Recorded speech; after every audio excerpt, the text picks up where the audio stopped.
I've been doing a lot of takes for this video. A lot of takes. Been deleting them.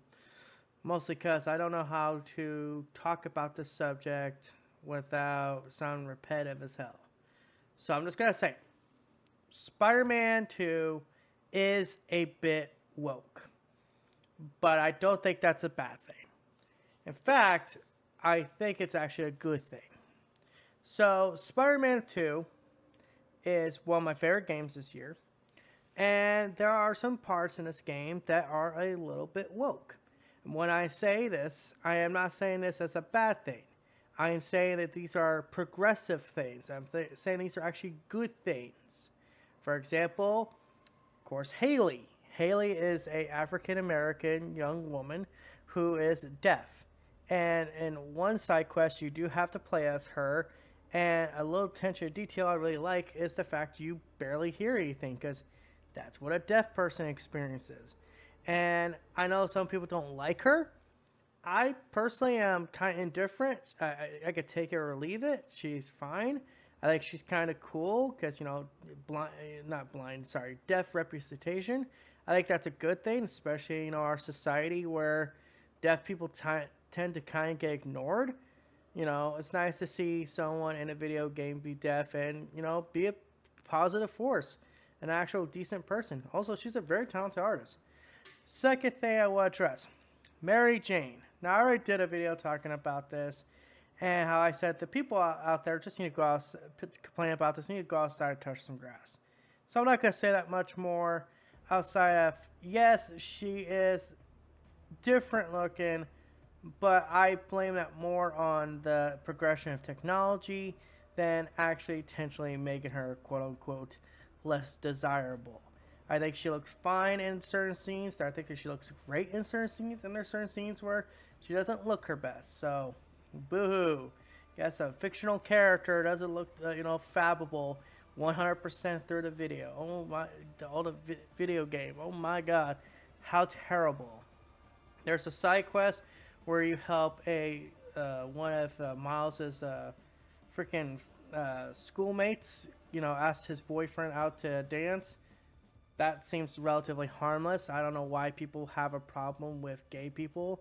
In a world where there's two Spider-Mans running around, there's fucking people who can turn to sand, symbiotes, freaking, maniacs, and freaking, just a bunch of crazy shit.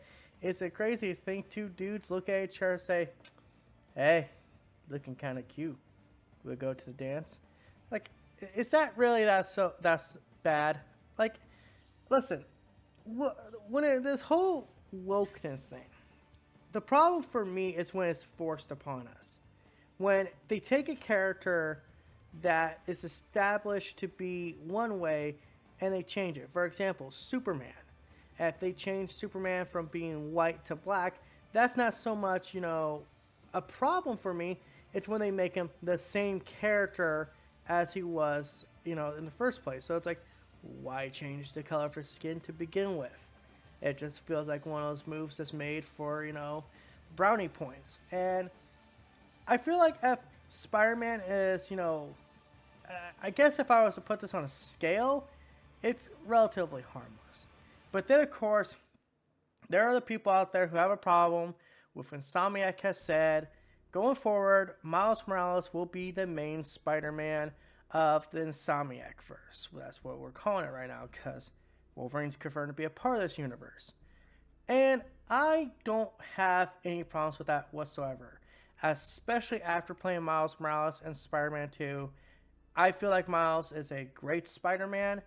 I don't think he's here to replace Peter. In fact, I almost suspect that Peter will have some active part in part 3, but more as a mentor role. And that makes sense. It actually would make sense if he actually had more of a mentor role than, a partner role for Miles.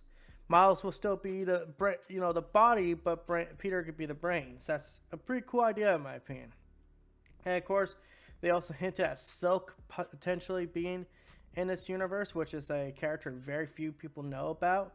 I know there's some people out there who want a Spider-Gwen, spin-off game. Personally, I'm kind of the camp of that. You know, it's just, I don't see how being progressive is a bad thing.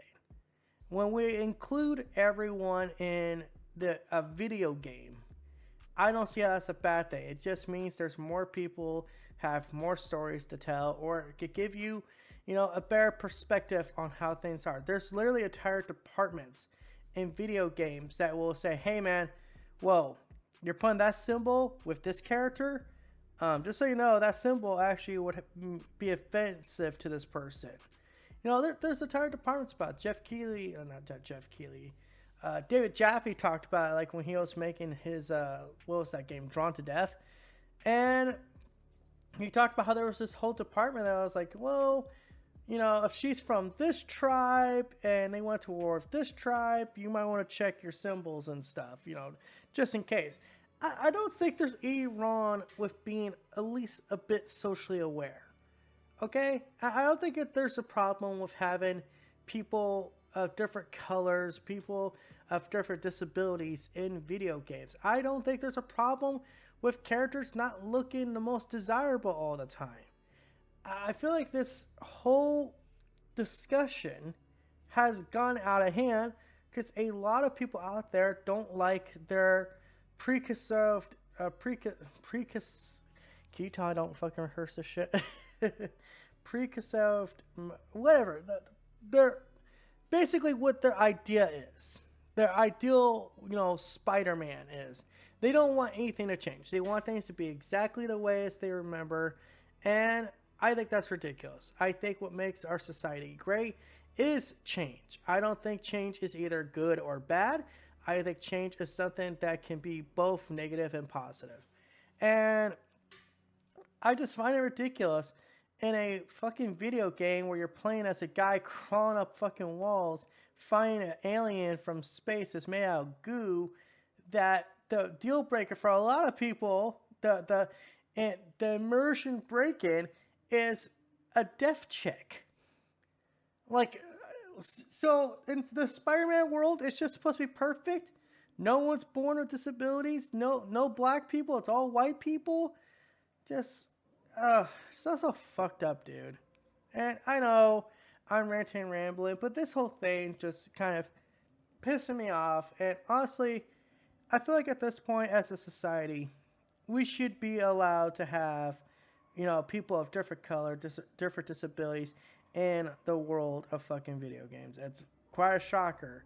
A Spider-Man, who's a character who's always been very progressive, is progressive. What a shocker. And I'm just going to put up this little quick screenshot here. Just kind of summarizes how I feel about this whole thing. It's ridiculous.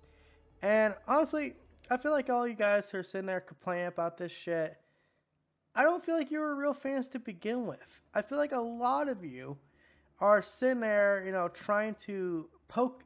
What's the best way to put this? You're trying to get a response out of people. You're that lonely that you're trying to poke people for a response, but you're not poking them for a positive response. You're poking them for a negative response. And of course, you're gonna get it because it's so much easier to be negative in society than it is to be positive.